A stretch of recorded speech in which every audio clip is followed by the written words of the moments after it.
Are you corn-placent on the conveyor belt of your life? Do you have control? Compare and contrast the corners of your discomfort as you contemplate where you are and why you are here. Do you even remember how you got here? You consume the content, contort the context, consult your computer. Are you confused? Concerned? Are contusions left on your heart from all the inconsistencies and contradictions? Do you need to be consoled? With every pro, there is a corn. For every corn up, a corn down. Maybe it all balances itself out in the end. A yin and yang conjoined at the creases, conspiring a plan. It's as simple as you make it, only as convoluted as you. Do nothing, be everything. Stay corned. What does this tea consist of? Well, it's a pu'er, which is a Chinese tea. They start with these really thick, bitter green leaves, which is a particular tea varietal, and then they culture them. They used to press it into cakes and put it for 12 to 15 years in a cave, and now they inoculate it special and do it for 3 to 9 months in a long pile, and the biological process ferments it, more in a yogurt sense than a booze sense, and it turns it into a dark amber brown, red brown tea, and you get the flavor of the culture in it. So this is a one from this year or early last year, pressed in the year of the dragon. So it's a fairly new tea, and it's got a bit of a punch to it. It's kind of bright and here I am. It's bitter and flavorful and very distinct. It makes me want to get more into tea. Anytime I drink tea, I'm like, I should do this, but I always have to have my morning cup of coffee, and so I just get sucked into coffee land, and you can miss the nuance of tea when you're sucked into coffee land. But I'm sitting here in Simran's tea garden, which is a stick fort that he built himself in his yard. He just gave me a tour of his house, which is full of several different painting areas and painting rooms and collection rooms and death rooms. And he has an outdoor studio and a winter studio. And it's a house littered with art. And it's very cool. So yeah. And now we're having tea in the tea garden. So yeah, how did you end up in this location doing what you do? I moved here for love. My sweetie did not like San Francisco and moved us back up here. She grew up outside of Dallas, which is a half hour to the right of Salem, both politically and geographically. And so this was coming home for her. So we bought the house. We bought the yard for the dog, and it came with a house. And we got a dog. We got married. We got divorced. I became the housekeeper, and so now I've been here for a while. So we've been here since 2007, 2008. I can't even remember. So we were extremely lucky to get it at that time, it's now a very privileged position to have a fabulous spot like this. It is a fabulous spot. There's I was just noting that there's so many just houses on this. There's a tiny house, and then there's there's a garage, and then there's a sunroom, and then a basement, and an upstairs and a downstairs. It's very cool. It's a very cool place, and everything is ladybug decorated. Did you build your own ladybug mobile? No. My friend Starfish built it. And he took it to Burning Man for 5 years. And then he had to choose between his ladybug and his kayaks for garage space. And so he put it out on Craigslist and also on the burner groups. I was looking for a mobile art studio camper solution. I was like, I couldn't afford a Vanagon. What if I, modify an Isuzu Trooper? What is? And then I see this ladybug, and I'm like, I could do that. So I went over, measured it. I built stilts for it to go on. Those stilts now hold that are over there with the riding mower under it. It's like a little box that was exactly the size of the bed of his truck, the size and height. He drove the ladybug over, and we just slid it onto there. And then I spent 6 months looking for a truck that I liked to fit under it. And eventually found a little Ford Ranger. So that was 2015. That was like 10 years ago that I got the ladybug. And then people are asking me, so are you like obsessed with ladybugs or something? I'm like, no. And then I remembered my mom, when I was growing up, she would be into pigs one year. Everything would be pigs. All the Christmas presents would be pigs. There'd be pig stationery. There was that. Another year it'd be Woody Jackson cows. I was like, all these little obsessions. And I thought, I could do that. So, yes, I am obsessed with ladybugs now. And so now I just, make ladybugs and things. One of the in the covered porch is the series Traveling with the Lady. So the ladybug likes to take tourist pictures. So there's her posing in front of Mount Adams, or at Soak, or at the great big aqueduct by Tokenie Falls. I have not been able to find the one where she's posing at Multnomah Falls. So I think maybe if it stays sunny this week, we might go and do another one. So she's got, that's a series of that. And then when I see artists I like, I commission them to make ladybugs for me. So that room is also full of ladybug paintings that I've commissioned. So this obsession is less of like a decidedly ladybug obsession and more of a genetically inherited tendency towards deciding to be obsessed with a thing. If you look in Nostradamus, there's the verse where the pot of chili simmering on the stew is all red with black spots. I interpret that to mean this is just destined that this ladybug obsession would happen. Okay. Well, I'm not sure which version of Nostradamus that's in, but it's in one of them. Yeah. We don't have to fact check anymore, so it's okay.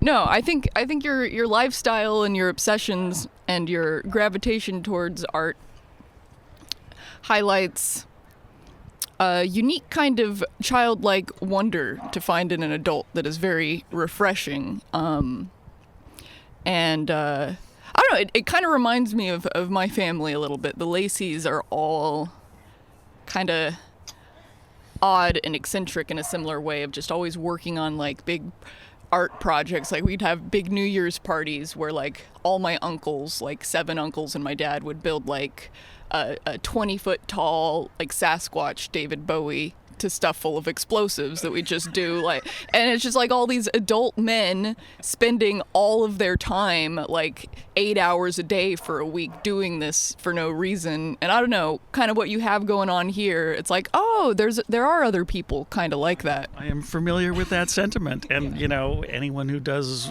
the local Burning Man stuff knows that as well. Yeah. But yeah, I've never been a part of the Burning Man scene or anything. I just had a really giant family who made our own family Burning Man every year. Yeah, it's a long running phenomenon. I mean, it's you look at the Wicker Man and all the there's traditions of building big shit and setting it on fire that go back way deep in our heritage. So I've never been to Burning Man. I get the sense that it's kind of like the culture of it's kind of changed over the years. Someone from the inside, you've gone for a while. I went a bunch back in the late 1900s. Well, I went once in the late 1900s, and then a bunch at the turn of the century. At the turn of the century, and then I stopped for a long time, and I went in 2013 and 2014, and I haven't been back since.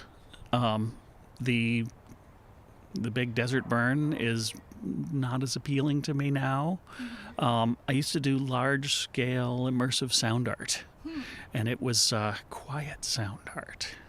What does that mean? Well, like one of the things I did was way out at the edge of the playa, there was this nondescript room covered in sailcloth, and you go in and there's soft music playing, and there's soft lights, and there's stuffed animals on the floor, and you just kind of lay down to get out of the wind, and you're just sitting there relaxing, and the music shuts up. And you're like, huh? And it starts again. And oh, good, and now I can relax. And you relax, and then the music stops. You're like, what? And you start to get an inkling. It's listening to you. It's figuring out the notes in your voice and composing music out of them. So that was called Haunted Garden. So I did things like that. It's now too loud out there, even in the deep playa, with all the big art cars just putting their thumpy there, their non-consensual takeover of your sonic space. Yeah. It used to be quiet. It's not. There used to be quiet spaces at Burning Man. Yeah.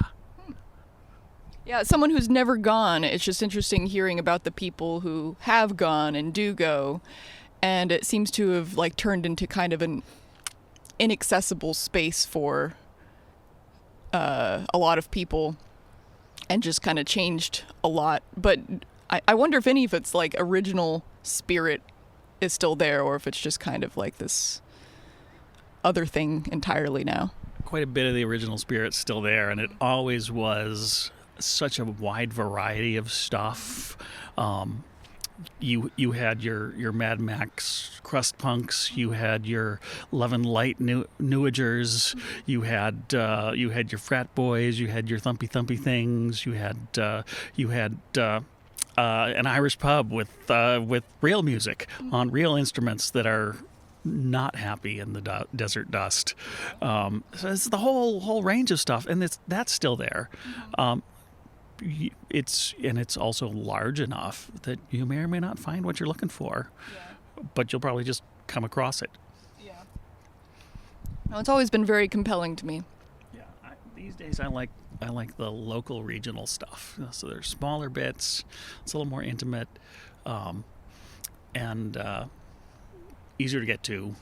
And so I go to a few of those each year instead of the big one.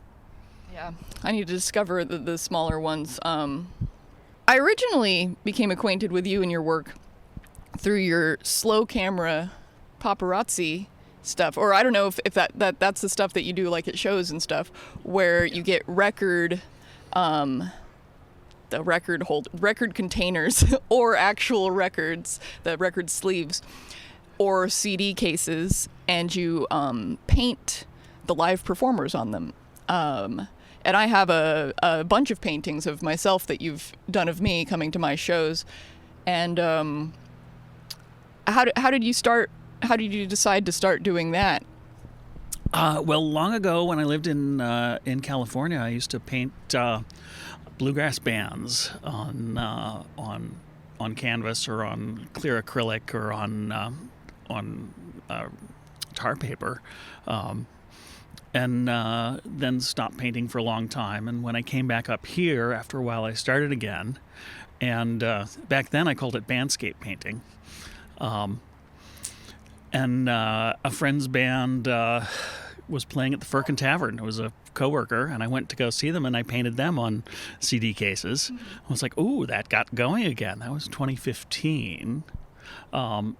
It was at Burning Man that I started calling my easel my slow camera. After that, all the slow camera puns came out. So that's where Slow Camera Paparazzi came from.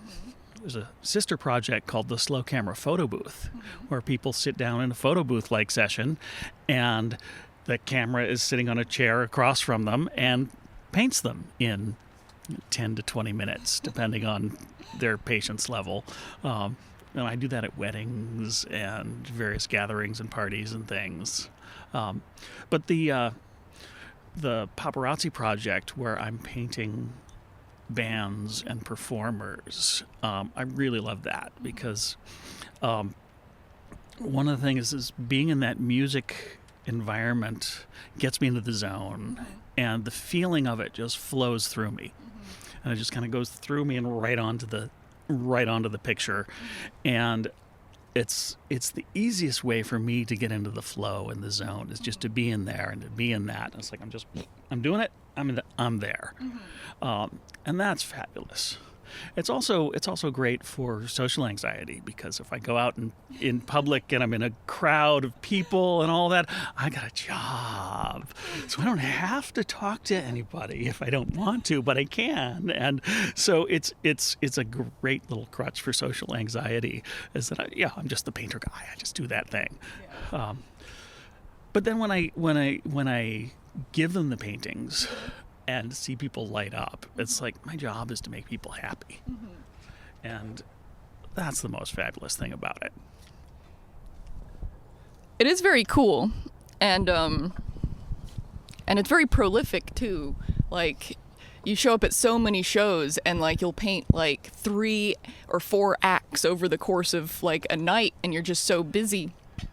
But it's like, with the social anxiety thing, I totally relate to that. Like, I didn't really identify like what I had going on as social anxiety.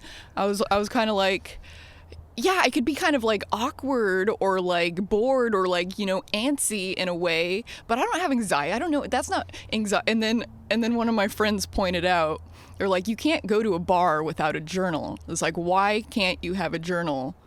Why can't you not have a journal at a bar? And I was like, because I have to have something to do when socializing is just too, and he's like, that's social anxiety. And I'm like, is it? Busted! I'm just like, anytime there's too much of a long silence, I'm just like, let me just get my journal out and start writing random things. There's a big stigma about anxiety and having that, and it's no big deal. So we get anxious, so it's awkward. I think there's a big difference between like social anxiety and regular anxiety, though, because I feel like I'm like particularly not anxious in certain dimensions. Like, the same friend who called me out on like social anxiety, he was like, sometimes you should be a little more anxious about certain things. Sometimes maybe you should be a little worried about what's going on right now, but you're not. But it's just the social anxiety gets to me, I think. Well, that sounds like it points back to the extreme creativity that runs through your family. Yeah. And the we're just doing this thing? Well, yeah. Yeah. But you can have that and then still be awkward around people. Yeah. A tagline I've developed lately is, well, this is awkward, but I know how to awk. Yeah. No, I always find that like artists, creative people, whether it's like musicians or like painters or whatever you do, everyone loves and consumes art in some sort of way. But I sometimes feel like people, they forget that artists make art. You know what I mean? Like, the people who make really cool things are usually pretty weird people. So like, it's like something that's just like everyone's obsessed with, but then like the people who make it are kind of like, well, like, the starving artist trope of just like, or like that you're kind of eccentric in certain ways that is less acceptable in society, but like the product of that sort of personality type is so vastly consumed. Yeah, that's, and the people who make it aren't as, except for some very high profile media figures, the people that make that aren't valued and treasured as much. Especially by corporations, who, when they can have all of the cell drawing animators just to be one teeny little line at the end of the picture, and they make their billions, and those people just make wage, and that's also a thing, and with the weirdness of artists, you also can get into the dark side of things pretty quickly, especially when someone does become a media celebrity and their art is very lauded. Then all of a sudden they have free reign to be as awful as they want. And we're seeing that in the Neil Gaiman revelations now. And it's that don't meet your heroes, because sometimes they turn out to be awful. Yeah. And the line between eccentric and abusive can be difficult. A lot of in a lot of things where there's artists or there's spiritual people or there's counterculture things where people who are just getting into it have a place to open their hearts and see parts of themselves that they haven't usual. Those are really good places for predators to come in and find places find niches that they can do that and take advantage of people's vulnerability. Yeah. And that's I've been in a number of communities where I've seen people do that, and it's kind of rough.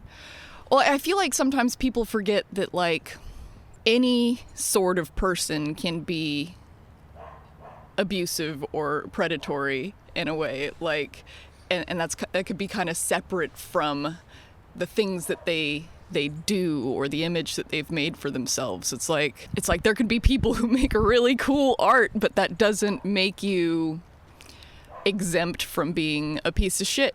And I think there's sometimes this distinction when you find people who go to those sort of artistic spaces to be kind of predatory.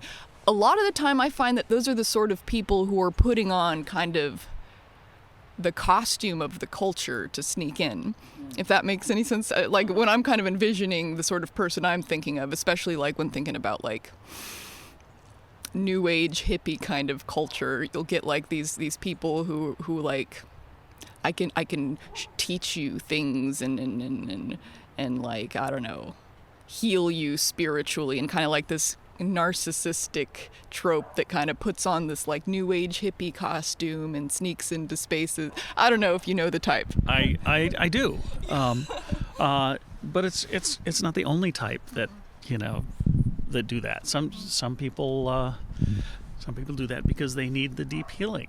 When I was in a cult for a long time, I realized that the people that gravitate towards this aren't necessarily the most holy ones. They're the ones that need it the most. So I've been on a cult kick lately. I just watched for the first time. I mean, I've always been intrigued by cult mentality. There's a family member I have that got into 2 different cults when she was growing up, and I could never get her to talk about the details of it. But I feel like there is a sort of personality that is more prone to being sucked into a cult. And when I'll watch these documentaries on cults, they're very confusing to me. Like, I just watched Wild Country. I don't know if you've seen that on Netflix, but it's about, I can't remember their name, but they came from India and they set up in Oregon in a small town, and then there was this whole battle between the small town. Rajneeshis. Yes, the Rajneeshis. That's what it was. And when they're talking about the guys' like ideals and stuff, it doesn't seem that like complex or amazing. It's just kind of like mixing some Eastern philosophies with like the Western. You could do whatever you want and not worry about it, sort of thing. But then the way that they kind of idolize the leader, it's like, oh, he's just a beautiful, perfect essence of man. They'd get all like emotional and stuff, and it's like, why do people want to worship somebody like that? Because it just feels like so counterintuitive to how I am. But so many people like want this like community to feel held by, like something like that, and that's why they're prone to cults. You know, for me, there was kind of two things. That urge to worship is, I think we evolved that. That's kind of built into us, you know, where we're always looking beyond ourselves for something bigger. And, you know, that's, you could think of that as a spiritual impulse or something, or just, you know, awe at the grandeur of being in this crazy world. You know, I definitely had that. I also had that sort of wanting to belong, you know, having grown up neurodivergent when that wasn't even a word we knew, and no one knew what was up with that. I just felt like I never belonged anywhere. And I get to a place where I do, or at least they have convinced me that I do. And it's like, oh, that does something. That feels like it takes a hidden deep trauma and adds stuff to that. And then, you know, often it's sort of the higher echelons around the leader rather than the leader itself who's driving a lot of the toxicity in it. Yeah. You know, the especially when leaders come from other cultures, there will be a certain amount of patriarchy and misogyny built into their culture, which when translates to ours, or which gets transplanted to ours, can become toxic. I was in Yogi Bhajan's cult, the Kundalini yoga people. They had a strong presence in New Mexico. They had a big center in Espanola. I've been there a number of times. I haven't looked too much into this particular cult. Like, I've heard of Kundalini yoga, but like that in itself isn't a cult necessarily, or is it? But what about this group made it a cult? It had an us versus them insular mentality. It had we're better because we're doing this. It had some real solid grounding in real things. It was grounded in Sikhism, which isn't a cult, but certain groups of it are. Just like any religion, there can be a group that does it. This particular group was the leader was very controlling, and would control, you know, his circle, who would then control others. And you know, some of the ashrams were run kind of militarily almost. The yoga that he brought was really powerful stuff. It did some really cool things. Was it the 3,000-year tradition? A lot of the stuff he just made up, I think he was really good at it. I mean, it's kind of like saying, giant steps. Yeah. Coltrane just made that shit up. It's like, yeah, he was. I think he was a very good yogi and a very bad man. That's kind of where I've come to it, and I wasn't in sort of the more cultish areas. I was kind of in an ashram that was a fringe group. We used to publish newsletters saying, we need to be able to ask questions about this and that, and they would always get confiscated at the gatherings. But then after I got out and I started reading about some of the darker aspects of it, I would just shudder. Yeah. There was a lot of that.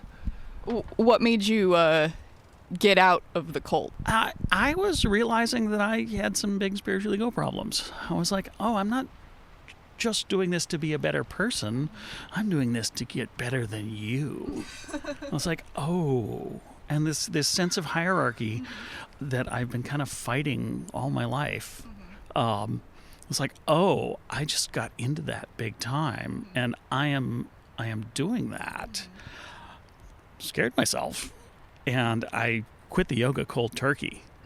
And interesting things is that I started to have these weird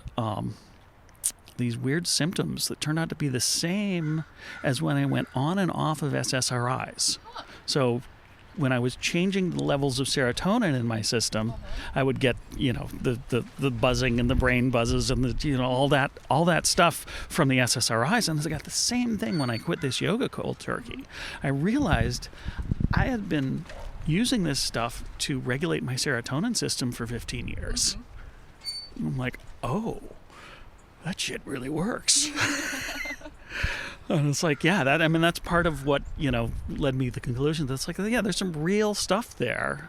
There's some real technology, real body technology, nervous system technology that you can use to do things with. And then you couple that with all the coercive social stuff.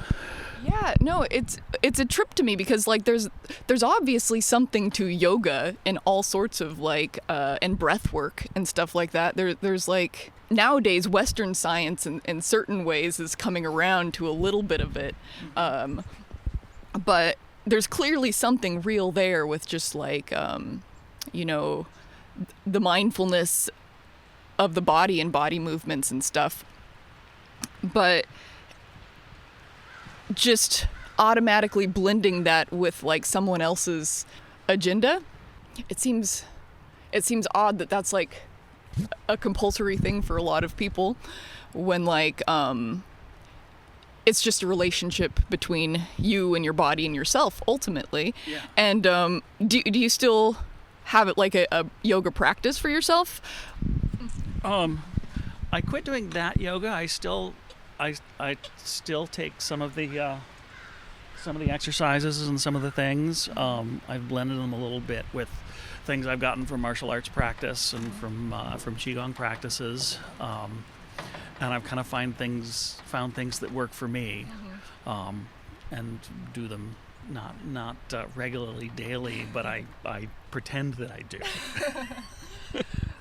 I've had so many thoughts that I just try to remember when you're telling your story that I want to circle back around to. But I think it's something very admirable to have a degree of self-awareness of that hierarchy thing in your brain of being like, I'm not doing this to be a better person, I'm doing this to be better than you. And to have that realization and be kind of bothered by it is, I think a lot of people don't have the capacity for that sort of self-awareness to want to change that. So I think that's pretty cool. Yeah, a lot of that came from, I was in an abusive marriage, and I was seeing a lot of these things in her, and that she was doing that. And I'm like,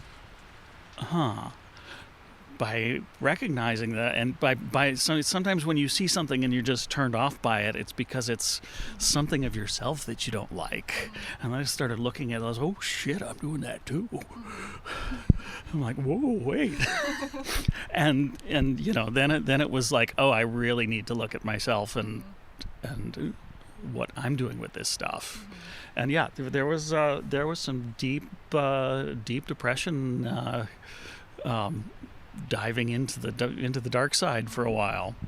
And I feel like most people will just avoid that their whole life and just like lean into being a piece of shit if that's what they are, like they just like they don't ever, probably because it's the deep depression aspect of confronting those aspects of yourself. Most people are just like, nah, I'll just not do that for my whole life. So yeah, good on you for having some self-awareness and stuff. It's difficult and painful. All of the rough times and all the deep depressions and stuff, because it got me where I am, as well as the joys and stuff. But worth it ultimately. People are like, oh, I wouldn't trade it for this. There's no fucking way to know. I mean, there's the what doesn't kill us makes us stronger, but it's the recovery from the trauma. But think of where people would be if there wasn't so much trauma. It's like maybe you would have had a very different life, and it's just, I can't just say, oh, it's all good because of where I am now. It's like, no fucking way to know. There is no way to know. Ultimately, you'd be an entirely different, well, you wouldn't be an entirely different person, but you would have just had a different life. And I do find that people who have lived complicated lives tend to have a certain degree of thoughtfulness and edge to them that I find compelling, but that might just be like people who have complicated lives are drawn to people who have had complicated lives and kind of, connect in certain ways. And like people who haven't, sometimes like I won't connect with them. I'm like, oh, this person's kind of boring or simple in certain ways, but it's like, oh, is that just like, is that just having like a regular, whoa, squirrel, We got a little visitor.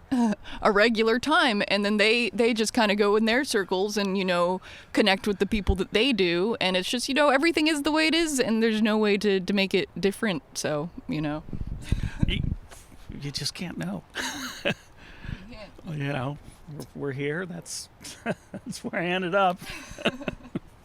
I was thinking about growing up neurodiverse at a time when that wasn't even a word, and this the sense of longing to belong, which is a known issue with neurodiverse people, of just like not really wanting to fit in.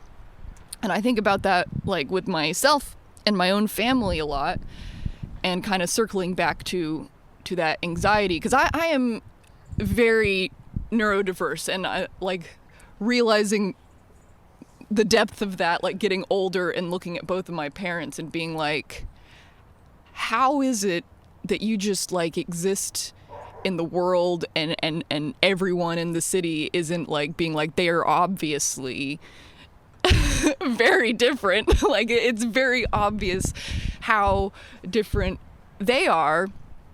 But kind of circling back to like the sense of like it's very common for like high levels of anxiety and kind of like depression and just like not belonging. But then I like dissect that sense of wanting to belong, and I feel like it's a very human thing to want to find a group that they are a part of and try to be themselves by being something else. And even non-neurodiverse people do this too, of just like finding a group to align with, to fit in. But I think from a very early age, I never really wanted to be... I had a very strong sense of being myself, even though it was weird, like I never had the strong desire to fit in a way. And I think that desire is what really fucks a lot of neurodivergent people up, is like not fitting in. And I sometimes try to dissect like why didn't I get that urge so much? And I think about how huge particularly my dad's side of the family is. It's like he's the youngest of 8 kids, and it's just like a village of Lacey's, and they're not diagnosed, but they are clearly, all of them, autistic and ADHD. And it's just like, and everyone, and it's like I just grew up in this community of people who were so much like me, and I didn't really realize how different we were until, I moved away and I was like, oh, people aren't like that. But I imagine like if you don't have such a huge family, like you don't have like a literal village of people like you, it can feel a lot more isolating and lonely. Yeah, I agree with that. I mean, it sounds like in your family it was like everyone just does what they do. It's like Uncle Bob, he just does that. That's his thing, and that's just normal for it to be.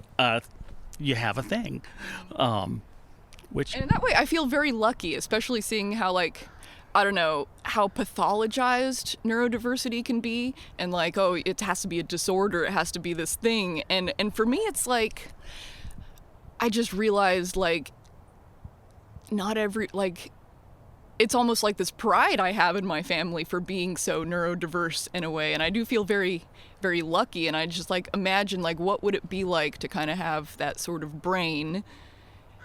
And Silver City, where I'm from, it's kind of like, it's a weird little hippie desert town. So like, it's like this microcosm within a microcosm of just like, I grew up in a bubble of strangeness that I didn't even realize was strange. And maybe I'd have more of a tendency for that longing to belong if that wasn't the case. Like, what sort of situation, like, what was your family like? Well, I grew up in a kind of a corporate household in a higher end suburb of Grand Rapids, and so there was a lot of that. And at school it was all the all the school stuff, which is you do things the right way or you get shunned, and this that kind of thing. My family, the kids have been. My siblings have always been kind of very different, and my parents were like, how did we get such a strange bunch? Yeah, your parents who rotate through obsessing over pigs or cow things, and like are they really that neurotypical? Probably not, but they kind of had to appear to. Yeah, that's a huge part of it. My dad was an executive in a local company, so he had to do stuff, and he had a lot of anxiety, but his solution was to just power through it. Nope, a man doesn't do that. And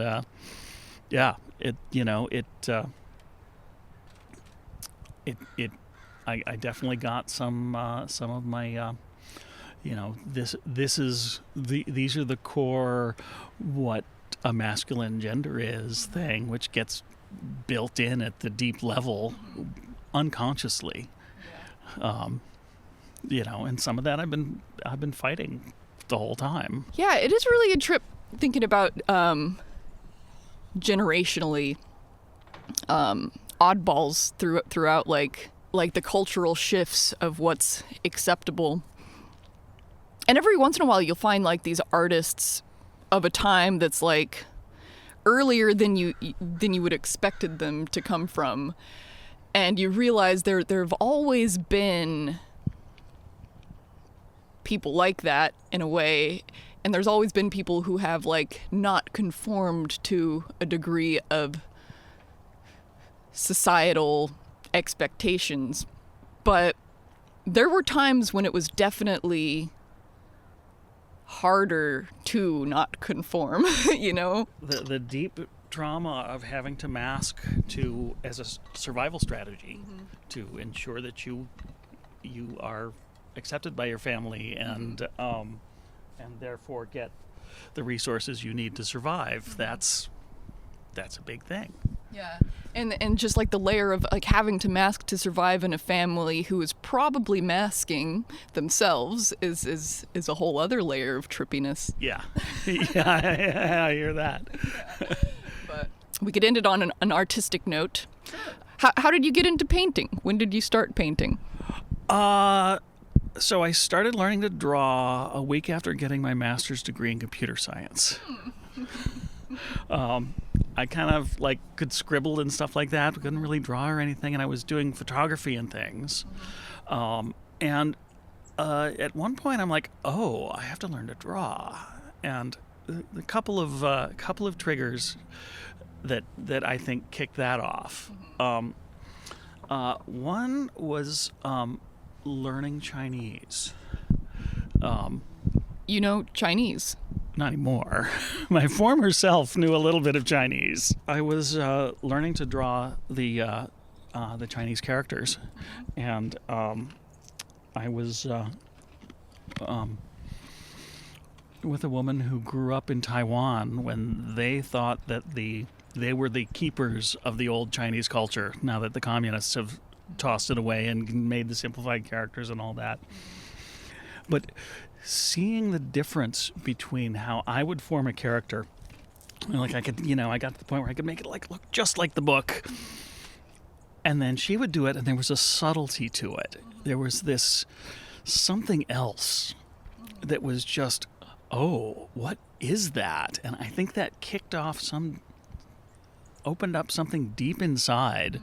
It's like then there was a sense of composition, a sense of how they fit together and the things, and I think a lot of it came from that experience of seeing the difference between what I was trying to do, that was trying to make it look right, and someone who understood the depth of what was going into those and could make it feel right. And that kind of kicked off that got into, my photography. I started trying to do it with the same compositional sense that you get in Chinese landscape painting. Utter failure. Different set of perspectives. So I branched into doing photo collage, where I could move the pieces around and get the feeling of that, kind of like David Hockney's stuff. Did a big series called Unfolding Perspectives, where I made it so that like you do take a picture and the world kind of wraps around you, which is how we experience the world. And that one I could go into in depth for a long time. It turns out that because that was happening from the late 80s to the early 90s, I got to publish these on the web in 94 in one of the first art sites out there ever. And so that got picked up by all the accumulation sites. And so it kind of got to the point where in art classes, and this happened in the UK and in Australia, in like high school level art and photography classes, they would talk about the different, the section on the black and white stuff, the section on the, and when they got to the section on collage and montage, they would teach Hockney and Glisan. So my work was being taught as this is one of the things, all from the happenstance of having it be one of the first things published on the web, because I happened to be working in Silicon Valley at the time when all that stuff happened. And I still occasionally get requests for the National Art Exam wants to use some of my images and asks for the copyright for them. It's a crazy thing. So that got me, and I found myself when I was moving the parts of the pictures around to make a collage, I could change and stretch and move the image. I was getting into issues of drawing composition rather than photographic composition. In photography, you can move and you can place the frame to have things relate to the frame in a particular way. But when you're drawing, you have free reign. You can put stuff wherever you want. I was like, oh, I better learn to draw. So it was those two things that got me in, and I had to wait until I finished my master's degree. Yeah. So I started learning to draw, started learning to paint, and then I had a parallel career in art and software for 30 years. Wow. So you did use your computer science degree then? Oh, yeah. All right. Well, so at least that was useful. It wasn't just like, shit, I guess I'm a painter. they like... No, it was, I was extremely excited by it. It was, yeah. I was doing stuff, I loved doing that. Mm-hmm. It was like you're building up these really intricate structures with lots and lots of depth, and they're completely abstract in software, and you're building these data structures and the things that do stuff with them, and I loved it. It was fabulous. I retired from that in 2020, and I haven't really looked back. But now I think of it as as an artist, I have a patron, yeah. My former self. That is true.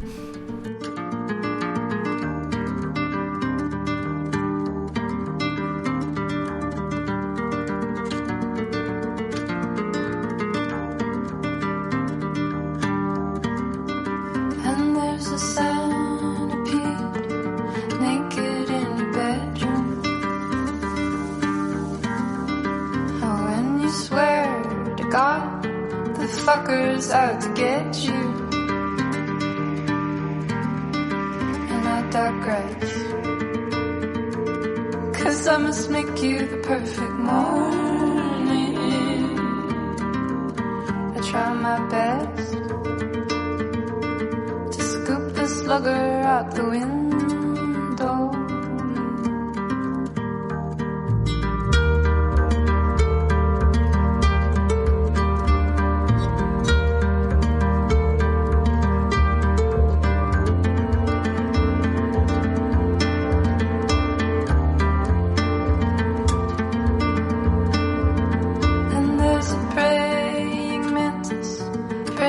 On your bathtub,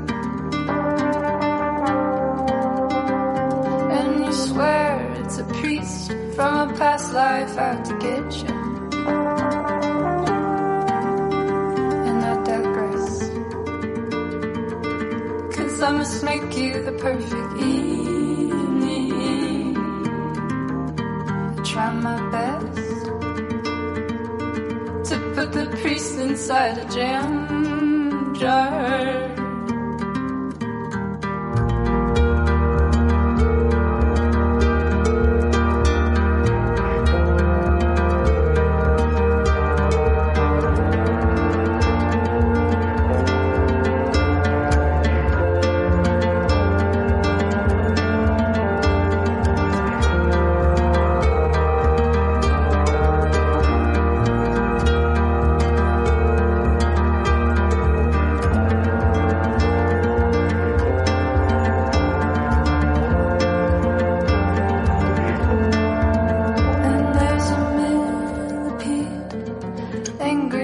Carpet. Oh, and I must admit, he's staring with a vengeance. Oh, and I digress, 'cause I must make you the perfect morning. And I try my best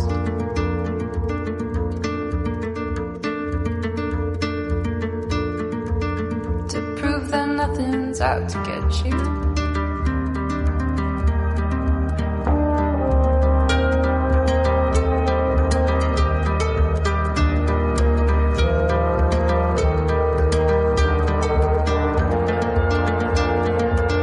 To prove that nothing's out to get you.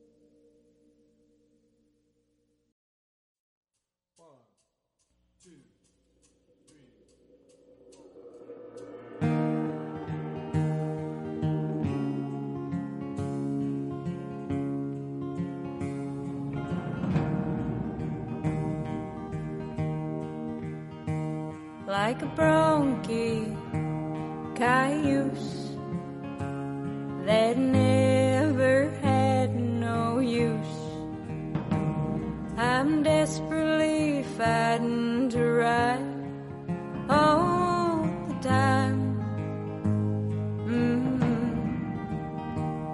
These hard working fingers, they take some time to linger on that foolhardy man of mine.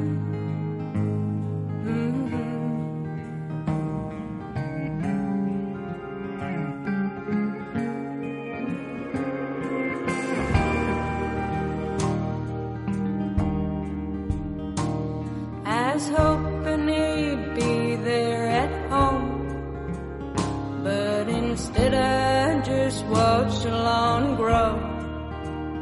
But I'm glad he can be where the wind's blowing free.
his right.